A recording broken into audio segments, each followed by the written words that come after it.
नमस्कार दोस्तों, ASB news India के डिजिटल पैनल आपके अपने Facebook page, YouTube channel Amrish Baliyan पर आप सबका हार्दिक स्वागत है, अभिनंदन है। हरियाणा में विधानसभा चुनाव का डंका बज चुका है। सभी प्रत्याशियों ने अपने नॉमिनेशन भी फाइल कर दिए हैं। कल नामांकन का आखिरी दिन था और हम इस वक्त है रोहतक में। रोहतक का ये चौधरी देवीलाल पार्क है, जहाँ पे सुबह के वक्त बड़ी तादाद में लोग घूमने के लिए आते हैं। तो चूंकि पूरे हरियाणा की निगाहें लगी है रोहतक पे, चूँकि मुख्यमंत्री पद का चेहरा यहाँ से कांग्रेस से माने जा रहे हैं भूपेंद्र सिंह हुड्डा जी, उनका अपना गृह जनपद है। तो रोहतक में क्या माहौल महसूस कर रहे हैं लोग, उसी बारे में यहाँ पे जो लोग मौजूद है, कुछ बुजुर्ग हमारे साथ में हैं, उनसे हम चर्चा करेंगे। यहाँ से पार्षद भी है रोहतक से। तो पार्षद साहब, क्या पूरा नाम लिखते हैं आप? मैं कदम सिंह लाउत हूँ, वार्ड नंबर 11 से पार्षद हूँ और सेक्टर 1 में ही मेरी रिहाइश है। और मेरे पास सेक्टर 1 और 2 और 3 का पार्ट और ये 14 और ऑफिसर कॉलोनी वगैरह ये इलाका मेरे पास है। और पूछिए आप, जो है ना, माहौल कैसा महसूस कर रहे हैं सर इस बार? आपका स्वागत है कि आप यहाँ आए, हमारे विचार ले रहे हैं, आपका धन्यवाद करते हैं। माहौल तो इस वक्त अगर आप देखें तो रोहतक के अंदर, क्या मेरे ख्याल में सारे हरियाणा के अंदर एंटी इनकम्बेंसी जो कहते हैं, रूलिंग पार्टी के विरुद्ध माहौल है टोटली। और मुझे लगता है कि इसके अंदर जो कांग्रेस है उसका हाथ आज के दिन ऊपर है। और कांग्रेस मेरे ख्याल में ऐसी पोजीशन के अंदर आज लगती है कि शायद 5 तारीख को जो आपका ये होगा वोटिंग और 8 तारीख को जो आपका रिजल्ट आएगा, तो उस दिन हमारा ये लगता है कि कांग्रेस हरियाणा के अंदर सरकार बनाने की पोजीशन के अंदर आ सकती है आज के दिन। और हमारे यहाँ जितना भी अगर देखा जाए तो रोहतक, और हमारे यहाँ रोहतक के अंदर महम भी आता है, कलानौर भी आता है और ये सांपला भी आता है। तो सांपला में तो आपको पता है हमारे चौधरी देवीलाल, हमारे जो चौधरी भूपेंद्र सिंह हुड्डा जी जो हैं, जो एक्स चीफ मिनिस्टर हैं, वो बड़े पॉपुलर हैं सारे हरियाणा के अंदर। तो ये सीट बड़े मार्जिन से वो जीतेंगे। जो यहाँ का माहौल है, यहाँ रोहतक से भी हमारे जो भारत भूषण बत्रा जी हैं, वो काफ़ी लोकप्रिय विधायक हैं। और लिखा पढ़ी के मामले के अंदर जो क्वेश्चन वगैरह विधानसभा के अंदर देना, जो शहर की स्थिति है उसको वहाँ व्यक्त करना, वहाँ बताना, और ये जो मुद्दे उठाना, जिस प्रकार से हमारे शहर की जो स्थिति खराब हो रही है आजकल 10 साल के शासन के अंदर, आप ये देखिए कि अगर 2 बूंद भी गिर जाती हैं तो किस तरह से सारा पानी सड़कों के ऊपर खड़ा हो जाता है। सारी सड़कें टूटी पड़ी हैं, सारे सीवर बैक मारते हैं। प्रॉपर्टी आईडी के अंदर लोग इतने परेशान हो रहे हैं, आपकी फैमिली आईडी में लोग इतने परेशान हो रहे हैं कि भी आप जो है ना उसको ठीक कराने के लिए चले जाओ, बगैर जो है ना आपको 6 महीने के बगैर तो चाहे आपके कागज़ भी ठीक हों तो भी उसके अंदर आपको जो है ना रेरे माटी कर रखी है। तो ये जो व्यवस्थाएं इस प्रकार की हो रही हैं, अच्छा कोई विकास नहीं है रोहतक का। अब देख लो आप, 9.5-10 साल हुए इस पार्टी ने, इसने सेवाएं जो है ना भाईचारा ख़राब करने के बताओ किया क्या है। कहीं तो जो है ना ये अपने धर्म की बातचीत करने लग जाते हैं, कहीं जाति की बात करने लग जाते हैं। अब भी जो है ना एक बयान आया है कि बोला जी आप 2016 से बचाइए मुझे।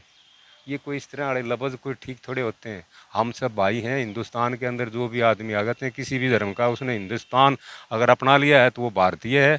और सभी जो है ना नागरिक हैं हिंदुस्तान के। और भारत माता हम बोलते हैं कि भी भारत माता जो है ना है हमारे यहाँ। और हमारा जो संविधान जो हमारे अम्बेडकर जी ने बनाया था, उसकी हम पूरी अनुपालना करते हैं। और उसके अंदर किसी प्रकार की भी कोई कमी आज के दिन हमारे संविधान के अंदर नहीं है। और ये जो सरकार है जो आज के अंदर है, ये संविधान के अंदर भी छेड़खानी करने की कोशिश की जा रही है। तो ये सब इस कारण जो है लोगों का मत आज के दिन एंटी इनकम्बेंसी कह लीजिए, जो रूलिंग पार्टी है हरियाणा के अंदर, उसके कम वोट आएंगे और कांग्रेस के वोटों के अंदर पूरा जो है ना इजाफा होगा। और कांग्रेस हरियाणा के अंदर पूरी बढ़ोतरी के साथ आएगी।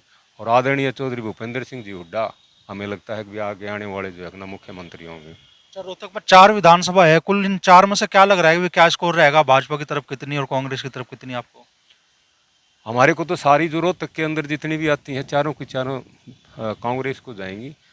ऐसे जाएंगी कि मैं बताता हूँ कि क्योंकि वहाँ तो भूपेंद्र हुड्डा जी हैं जो हमारे हरियाणा के लोकप्रिय आज के दिन हैं, तो वो जो है वहाँ वहाँ लोकप्रिय हैं।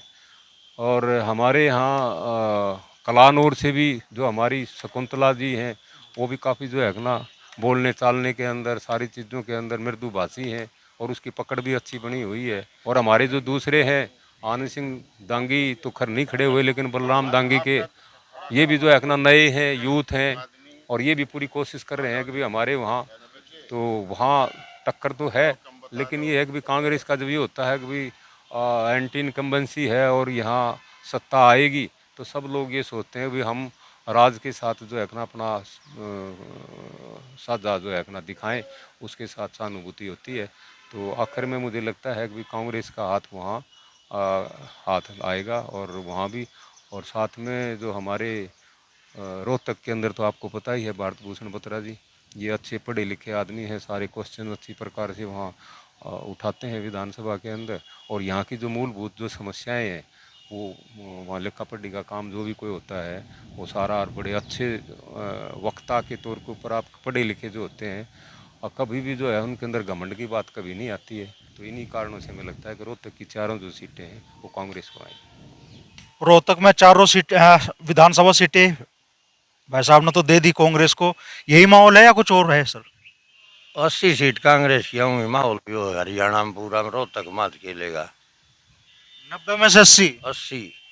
10 बीजेपी के नहीं आऊंगी, कुछ एनएलओ को चली जा सकती है गाड़ी, बीजेपी 10 से नीचे है, मेरा मानना है ये।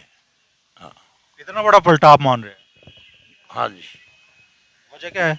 वजह मनीष ग्रोवर के यहाँ गेटी में सरिया रहा है, खट्टर के भी ग्रोवर के मानस ना सोचे इन्हें कोई, सब पर पांदर के चल लिए, ये कारण है। Thank you. Bharatiya Janata party ने 10 साल में जनता की भावनाओं के अनुरूप काम नहीं किया क्या? भाई इस चीज़ का तो मैं क्या बताऊं, पर मेरा आलंकन ये है 60 कांग्रेस की, 12 आज़ाद उम्मीदवार और बाकी रह जाए किससे के जाओ। 60 कांग्रेस, 12 आजाद। लिख लियो, लिख कर कॉपी पे लिख लियो, यूं का यूं समीकरण आएगा। भाजपा को कितनी सीट आप देने को तैयार, वो बोलना नहीं चाह रहे? 12 दे दी 12 तो आजाद बना दिया आपने। और 12 हुए और 60 कांग्रेस की, 5-7 तो ये और दाएं बाएं की गाने को पार्टी, 6 तो कोई खास बात नहीं है। अच्छा, जजपा इनेलो बिल्कुल आप चुनाव से बाहर मान रहे हैं? नाम ही जीरो, जजपा कोई सवाल नहीं है, वो तो पलटू है, उसने तो वो देवीलाल का थोड़ा न्यू मान के 10 दे दी थी पीछे ही, जब वो आई थी 10 आई थी, जब मैंने ऐसे ही बैठे बैठे यूँ कह दी थी भाई न्यू कहे हैं लोग बाग 10 आऊँगे, एक मेरे ऊपर टूट के पड़ा, बोला न्यू क्यों कर क्या है, माँ भाई ये भावना लोगों की है, 10 ही आई, ये भी ये आऊँगी। आपको भी एक सटीक आंकड़ा आपने दे दिया। बस इससे लिख ले जा चाहे, मतलब नोट कर ले जा, आगे आ जा जी, फिर आज ही आड़े पाऊंगा बैठा, और इससे फालतू क्या हो सकता। इनेलो को कितनी सीट दे रहे हैं आप? इन लोग की अब तो बनी जाता है, बाकी और तो मने लगते नहीं है। कहाँ से हैं आप? यहीं से सेक्टर 1 रोहतक से, मैं रणधीर सिंह मलिक। पूछिए। तो मलिक साहब क्या रुख इस बार महसूस कर रहे हैं आप? रुख एक तरफा है जी अब की बार इलेक्शन, इसको मैं तो एंटी कंबेंसी ना कह के नालायक ही कहूँगा खट्टर साहब की, क्योंकि वो एंटी इनकम्बेंसी तो तब होता है जो लंबा हो जाए, काम दाम भी करे हो। उसने तो कामों का नाम ही नहीं लिया, कहीं भी कहीं हाथ नहीं लगाया, निठल्ला बैठ गया, ना किसी एमएलए की चल रही, ना किसी आदमी की चल रही, ना किसी की पहचान, ना किसी से मिलना, और सारा अव्यवस्थाएं क्रिएट कर दी उन्होंने। और पूछिए। तो बिल्कुल सुहाने रहे अंकों को फिलहाल भाजपा। सो आएगा कैसे जी? एक तो इससे पहले हमारे जो एक्स चीफ मिनिस्टर थे भूपेंद्र हुड्डा जी, उनके कामों को गिनिए, 6-7 तो नेशनल हाईवे निकलवाए उन्होंने, और सारे शहर ऐसे उबलवाए, पर उन्होंने आईआईएम लेके आए, 4-5 मेडिकल कॉलेज खुलवाए, और जी कामों की कोई गिनती नहीं उनकी। और इनके काम गिनवा दो, इनके काम गिनवा दोगे तो हम कंपेयर कर लेंगे कि भाई ये हैं। यहाँ तो एक मतलब यूँ लगा लो अव्यवस्थित गवर्नमेंट थी, आईएएस खाली राज कर रहे थे, ये एंजॉय कर रहे थे 10 साल। जनता थोड़ी सी भावुक होके और उन्होंने इनको सेकंड टर्म भी दे दी। फर्स्ट टर्म में तो यूँ था चलो भाई अब की बार देखा जाएगा। हाँ जी, दुष्यंत बनवा गया ना, कड़ा गवर्नमेंट थी, सेकंड टर्म का दुष्यंत, हाँ सेकंड फैक्ट्रीज का दुष्यंत बनवा गया, और दुष्यंत कोई पार्टी नहीं थी, वो एक ये जो यूथ का थोड़ा सा ये था कि भाई इकट्ठे हो गए। वो यूनिस्ट लीडर था, कॉलेज से उसकी राजनीति शुरू हुई थी और यूनिवर्सिटी लेवल पे उस हर एक यूनिवर्सिटी में अपना होल्ड बना के वो कोई पार्टी नहीं थी, वो कोई पार्टी नहीं थी, वो तो एक मौका था। अच्छा, क्रेडिट भी दे रहे हो लेकिन वोट भी नहीं दे रहे दुष्यंत जी को आप लोग। दुष्यंत जी ने क्या किया? दुष्यंत जी ने भी लूट मचाई है खाली। दुष्यंत जी ने किया क्या बताओ? दुष्यंत जी ने चोरों की सरकार बनवा दी। अगर दुष्यंत नहीं आते तो खट्टर कहाँ आता? वो तो कह रहे हैं कि भाई 14 फसलों की एमएसपी दिलवा दी हमने। एमएसपी कोई ये तो चौधरी अपने चरण सिंह और चौधरी छोटराम के टाइम से उठा हुआ मुद्दा है। इन्होंने क्या दिलवा दिया? अब तो देना था। 1937 में चौधरी छोटराम एमएलसी के इलेक्शन के अंदर कहा करते भाई ये एमएसपी करो वरना किसान मर गया।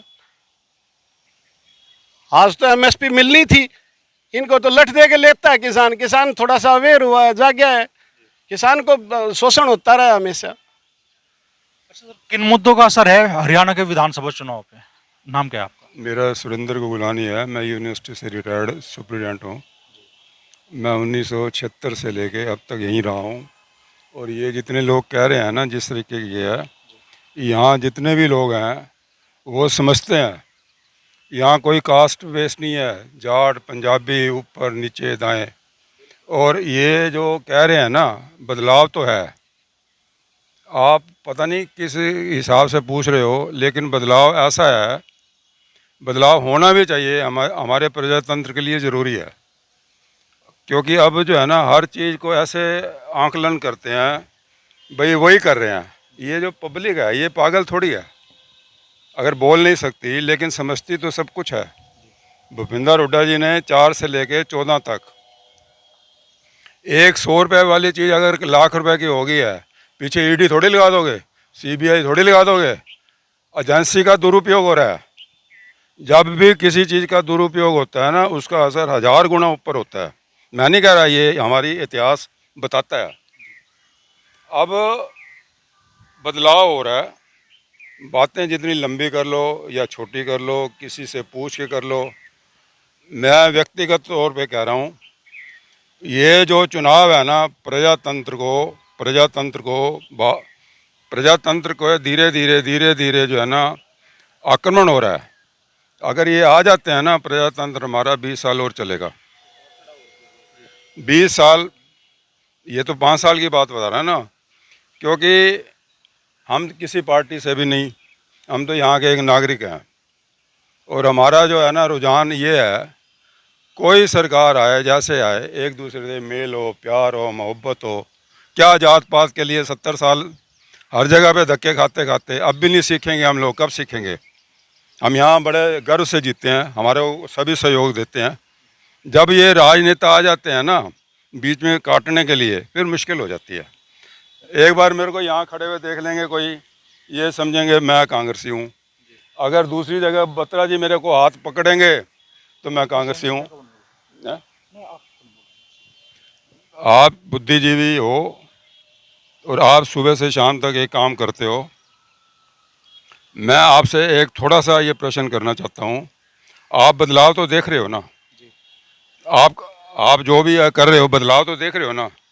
जो ये कह रहे हैं वो कह रहे हैं एक आईडी में अगर 10 डिजिट्स में एक डिजिट भी खराब है ना, आपके गोडे टोक देते हैं।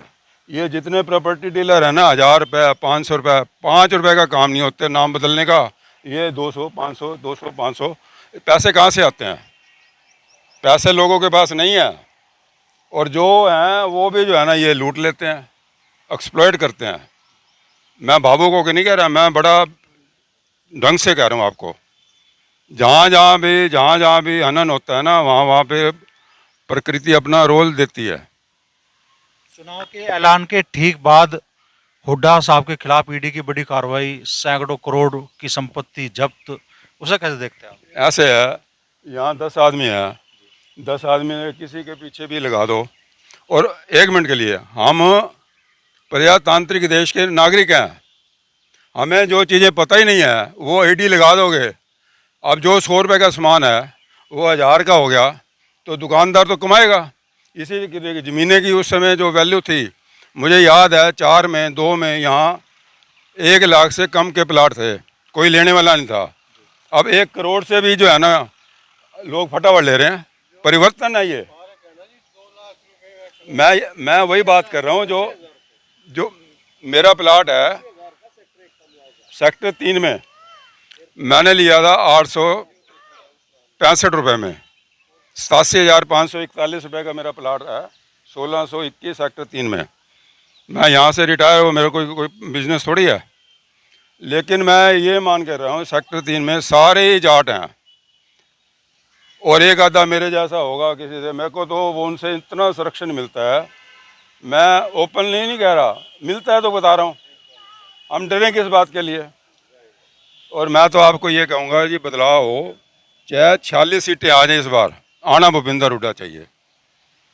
46 तो कोई ज़्यादा नहीं है ना 1 मिनट के लिए। हम बाबू को क्या दे जी 80 आ जाएंगे, 90 आ जाएंगे। हम तो बीजेपी कांग्रेस ये वो सुनते आ रहे हैं। लेकिन हमें ये है, अगर आदमी पास हो जाता है, अच्छी नंबर से ले जाता है, तो उसको IAS अफसर बन जाता है। एक टॉप पे आ जाता है, वो क्लर्क के लिए भी नहीं लागू होता। ये वास्तविकता बता रहा हूँ मैं। इसलिए देखो जी, अब तो परिवर्तन हो रहा है। आने वाले 5 साल भूपिंदर हुड्डा के लिए, और 5 साल में हम आपस में भाईचारा रखेंगे। जाट का के साथ होगा हम खड़े होंगे, पंजाबियों के साथ होगा हम खड़े होंगे। और हमारी कोई जाति नहीं है, हमारी सहयोग की भावना की, एक दूसरे की मदद की जाति है। हम तो इनसे सभी से ये कहते हैं, इसी प्रेरणा से हम आगे बढ़ें, जितना भी टाइम हमारे लिए ये सुखदायी हो। अच्छा सर, आखिरी सवाल मैं आपसे करना चाहूँगा। एंटी जाट माहौल बना के और हरियाणा में राजनीतिक लाभ लेने की कोशिश होती है, कैसे देखते हो? एंटी जाट तो है नहीं, जाट जितने हैं सारे आर्य समाजी हैं। आपकी बात को मैं बदल नहीं रहा हूँ। ये जितने भी जात हैं ना, ये सारे आर्य समाजी हैं। हमारा DNA है ना ऊपर का, ये सभी देवियों से है, देवताओं से है। ये थोड़े से चंद एक लोग हैं, वो अपने राजनीति के लिए, इधर उधर के लिए, लोग इतने समझदार हैं, वो अपना फैसला अपना ले लेते हैं। मलिक साहब को ये आंकड़ा देने के लिए बोल रहे थे आप। मैं जी महंगाई का मुद्दा रहा महंगाई का, तो महंगाई का छोड़ लो। 14 के आसपास जो महंगाई थी, दलहन वगैरह जो थी 100 रुपये केजी के नीचे से नीचे थी, 100 से ऊपर नहीं थी। अब दलहन का आंकड़ा देख लो, 100-150 से 200 रुपये है, यानी कि दुगनी गई। और रहा जी पेट्रोल डीजल का, डीजल 55 रुपये 14 से पहले होता था। और ये मोदी जो था, प्रोटेस्ट किया था मोदी ने अगेंस्ट महंगाई डीजल के। अब मोदी के होते हुए डीजल 90 रुपये और पेट्रोल 100 से पार। ये महंगाई के मुद्दे हैं। और रही बात इनकी, उस टाइम हुड्डा जी पे 80,000 करोड़ रुपए का डेबिट छोड़ के गए थे, डेबिट जो था इनका कर्जा हरियाणा का। तो इन्होंने पॉलिटिकल मुद्दा ये भी उठाया कि भाई ये 80,000 करोड़ का कर्ज दे गया, हम काम क्या करें। अब 3 लाख करोड़ का कर्ज इन्होंने छोड़ा है, 3 लाख करोड़। 80,000 को तो ये क्रिटिसाइज कर रहे थे, 3 लाख करोड़ को ये उठा नहीं रहे कहीं भी। तो ये मुद्दे थे। क्या कहना चाहेंगे सर, क्या माहौल महसूस कर रहे हैं आप? माहौल बढ़िया है जी, कांग्रेस जीतेगी।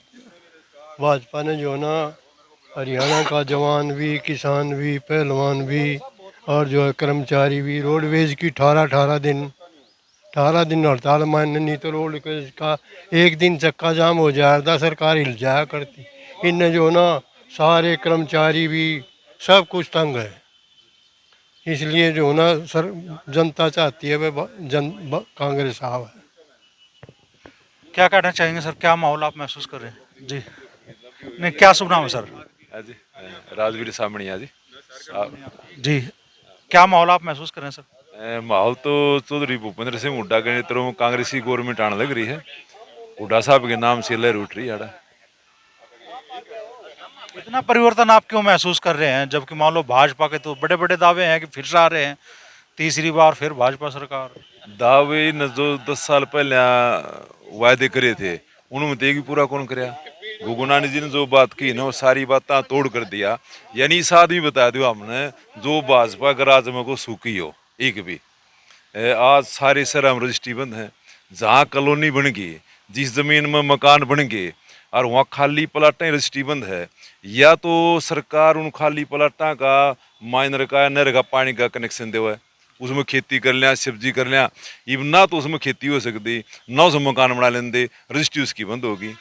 और भी देख ले, ये किसाना का लवाए देख रहे हैं, भाजपा का जो आज हरियाणा में प्रत्याशी है ना, उस प्रत्याशी ने किसान ने पूछ लो वकील में बाजरा का बीज कितना पड़ा है और गेहूं का बीज कितना पड़ा है, उन्हें इस बात का ज्ञान नहीं, वो क्या किसाना भला करेंगे, उन्हें किसी दुकानदार की समस्या पता नहीं। यानी समस्या बात यह है। तो यहाँ तो चौधरी उपनर सिंह हुड्डा के नेतृत्व में कांग्रेस की लहर बनी हुई है, बनेंगे, बात ये। ताऊ जी घास पे बैठ रहे, आनंद ले रहे, क्या नाम है ताऊ जी? शमशेर सिंह है जी। शमशेर सिंह जी। हाँ जी। यहीं रोहतक के रहने वाले हो या गाँव से? वो हिसार चलेगा मुझे। हिसार से। हाँ जी। तो क्या माहौल महसूस कर रहे इस बार हिसार में आप? तो जी कांग्रेस की सरकार आओगी 100% जी। 100%? हाँ जी हाँ। तो आपके हिसाब से तो भाजपा चुनाव मैदान छोड़ के अभी घर बैठ जा। घर तो बैठो या ना बैठो जी, इनकी कम में निकम्मे करे हैं जी। हाँ हाँ, निकम्मे काम करे हैं जी, इसलिए कह रहे हूँ जी, सच कह रहे हूँ जी। हाँ होना है बदलाव? हाँ जी 100% कांग्रेस सरकार आओगी जी, कोई रोक नहीं सकता जी, भगवान भी नहीं रोक सकता जी। भगवान भी नहीं रोक सकता, बहुत बड़ी बात कह रहे हैं। बस यही तो खेल है जी, परमात्मा का खेल है यो। हाँ तो ये निकम्मे जीव हैं जी, बहुत निकम्मे हैं, इनके विचार ही निकम्मे हैं। हैं ये देश में बेच भी सके हैं, ऐसे विचार हैं साहब इनके। हैं हाँ, तो साहब ज़्यादा तो हम पढ़े लिखे हाँ नहीं जी, फिर जो कहना था जी आपने तो कह दिया। अंकल जी क्या नाम है? नरेंद्र जी। हाँ जी बोल। क्या माहौल महसूस कर रहे हैं आप? भाई ये बताने लग रही है मानस कांग्रेस का माहौल है। और अब की बार ये जो 86-87 में जो देवीलाल 85 सीट ली थी ना, वो भी हो जाए तो कोई ताजुब नहीं। हाँ सारे रिकॉर्ड टूट जाए। हाँ रिकॉर्ड भी टूट गए। ऐसा माहौल हो रहा है, इन्हें करे दिया जी, इन्हें बीजेपी वाले ने, इन्हें जात पात का। अभी लोकसभा में 5-5 का स्कोर रहा। वो नहीं है जी आपकी बार, उसमें मोदी था। हाँ उसमें मोदी का फैक्ट था, या अभी का नहीं है, अभी तो नहीं हुई, खट्टर से तो भाई बेड़ा कर दिया इस हरियाणा ने। आप बताओ, मुख्यमंत्री पद का चेहरा भी बदल दिया भाजपा ने आपकी जुबान पे, अब भी खट्टर साहब ही आवे। उसने फिर माहौल बिगाड़ दिया ना, खिलाफ कर दिया सबके बीजेपी पब्लिक। हाँ ये तो ये कोई ना जीतता मतलब कांग्रेस का। किन मुद्दों का असर है सबसे ज्यादा? देखो जी मुद्दे तो ये रोजगार नहीं, महंगाई सबसे ज्यादा है। हाँ आ जाओ अंकल जी, आ जाओ, आ जाओ, आ तो जाओ, आ जाओ आप, आ जाओ अंकल जी, क्या कहना चाह रहे हैं आप? बताओ। ये कहना चाह रहा हूँ कि बेरोजगारी का मुद्दा नंबर 1 पर है। हरियाणा नंबर 1 पर कितने % बेरोजगारी है? यहाँ 36-38% बेरोजगारी है।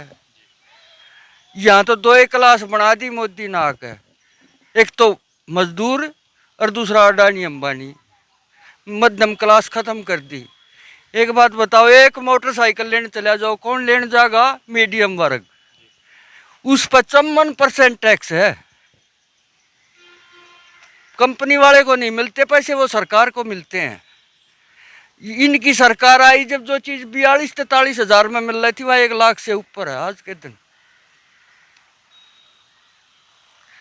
रहा ये मुद्दा हरियाणा का, तो मैन है कि पहलवानों के साथ क्या किया इन्होंने, हैं? ब्रजभूषण शरण तो सब कुछ हो गया, जो वर्ल्ड चैंपियन है वो कुछ नहीं। मेडल आता है तब तो मोदी बात करते हैं, और उनकी समस्या हो तो मोदी कुछ नहीं उठाते।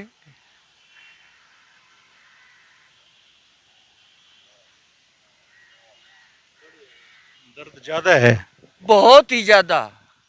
एक बात बताओ, इन साहब ने बताया कितना कर्ज छोड़ दिया हरियाणा पर, किया क्या है? सेंटर में भी बीजेपी थी, स्टेट में भी बीजेपी थी। ऐसा एक काम बता दो जो हरियाणा को फायदा हुआ हो उसमें।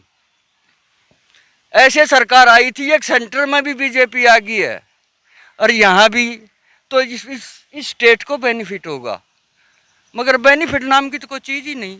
ये तो बहुत पीछे चला गया। यहाँ लोगों को सरकारी डिपार्टमेंट में नौकरी मिल जाती थी, ये लोग आराम से खाना खा रहे थे, रह रहे थे। पर अब क्या है, चौक पर खड़े होने के सिवाय कुछ नहीं छोड़ा इन्होंने। वो लेबर भी दूसरे देश में भेज दी। यहाँ से लोग जमींदार जो खेती करते थे वो दूसरे देशों में मजदूरी करने जा रहे हैं। ये देश आगे बढ़ गया, विकास हो गया। ये विकास हो गया। पंजाब से लोग जाते थे, अब हरियाणा से भी 80% बच्चे बाहर जाने लग गए हैं। क्या बचा यहाँ अपनी जमीन को बेच के? किले टिका रहे हैं लोग, युवा, क्यों ताऊ जी? मुझे वो अभियान का कांग्रेस का बोल बाला हर सारे। हाँ, मैं और चक्कर ला कुछ भी। एक ही बात, एक का बात है, अग्निवीर और ये छोरी पीट दी पहलवान, सारा ने कांग्रेस का रोड़ा है, बस और कोई ना है। पोते पोतियों को लेकर आए हो अंकल जी घुमाने के लिए? अच्छा, धोता देती है, चलो बढ़िया। तो माहौल क्या महसूस कर रही है? माहौल तो कांग्रेस का है जी पूरे हरियाणा में। बीजेपी ने तो सर्वनाश कर दिया। एक तो नाश हो रही, न तो सर्वनाश करा है। कुछ भी नहीं किया, सिर्फ चोरी, सब कम लूट लिया इन सारे देश में। तो मतलब गरीब आदमी गरीब और ज़्यादा गरीब हो गया। चुनिंदा आदमियों की सरकार है या पूंजीपतियों की सरकार है। ना गरीब की है, ना व्यापारी की है, ना मजदूर की है, ना किसान की। 3 महीने पहले हरियाणा ने 5 सांसद जिताए भाजपा के। हाँ, पिछली बार एक भी नहीं थी, तो 5 आई है, तो बदलाव तो था ही ना। और जो कुछ 2-3 सीट ऐसी थी जो 50,000 हार गए, 20,000 हार गई, तो उसके अंदर भी तो देखो ना, काफी मतलब रोष है बीजेपी के प्रति लोगों का। वाकई रोष है बीजेपी के प्रति, या माहौल कुछ और ही है? और यहाँ हम ऐसे लोगों में आके खड़े हो गए जहाँ भाई कांग्रेस का प्रभाव जिन पर ज्यादा है। देखो, बीजेपी ने ही जो हिंदुस्तान के लोगों को डिवाइड कर रखा है। हिंदू मुस्लिम कह कह के लोगों के मन में नफरत पैदा कर रहे हैं। मुसलमान हमारे देश के अब इंटेग्रल पार्टी हैं एक तरह से, वो नहीं जा सकते यहाँ से, कभी जाएंगे भी कहाँ। तो हम नहीं चाहते ऐसा माहौल बने, इसलिए मैं तो इसके खिलाफ हूँ। क्या नाम है आपका? यशपाल। जाट समाज से? नहीं, पंजाबी। पंजाबी हो के भी आप भाजपा के अगेंस्ट बात कर रहे? मैं किसी पार्टी के अगेंस्ट नहीं बात कर रहा, मैं जो देश में माहौल हो रहा है उसके खिलाफ कर रहा हूँ। देश में ऐसा माहौल नहीं होना चाहिए कभी भी। भाई सब हिंदुस्तानी है तो एक जैसा ही माहौल होना चाहिए, सबके लिए एक जैसी फैसिलिटी होनी चाहिए। हरियाणा में बदलाव के हाट महसूस कर रहे हैं आप, या फिर से तीसरी बार? नहीं, हरियाणा में महसूस करता हूँ मैं, कुछ डेवलपमेंट नहीं करा। डबल इंजन की सरकार है, सेंटर में भी स्टेट में भी, कमाल कर रहे हैं आप। देखो, मैं बीजेपी को फेवर करता था, पर मैं इस माहौल में अब उनसे बिल्कुल अगेंस्ट हो रहा हूँ। उन्होंने कुछ भी काम नहीं करा, लोगों में सिर्फ नफरत के सिवा और कुछ नहीं। तो गलत काम तो ये किया, भाईचारा बिगाड़ा हमारी स्टेट का। इतना बढ़िया भाईचारा था हरियाणा के अंदर, जिसमें कोई जात पात धर्म जाति कुछ नहीं था, सब आपस में मिलकर आ करते। इन जब सरकार ले आए तो जात पात के ऊपर लेके आए। ये माहौल फिलहाल रोहतक के चौधरी देवीलाल पार्क से आपको देखने के लिए मिला है। अब इसी पार्क में जब लोकसभा चुनाव हुए तो हम आए थे, चर्चा की थी। परिणाम कमोबेश लोकसभा चुनाव में तो वही आए रोहतक लोकसभा क्षेत्र से। अब विधानसभा चुनाव में भी क्या यही चीज़ें रहेंगी या परिणाम कुछ और रहेंगे, ये तो 8 तारीख को जब ईवीएम खुलेंगी तो ही पता चलेगा।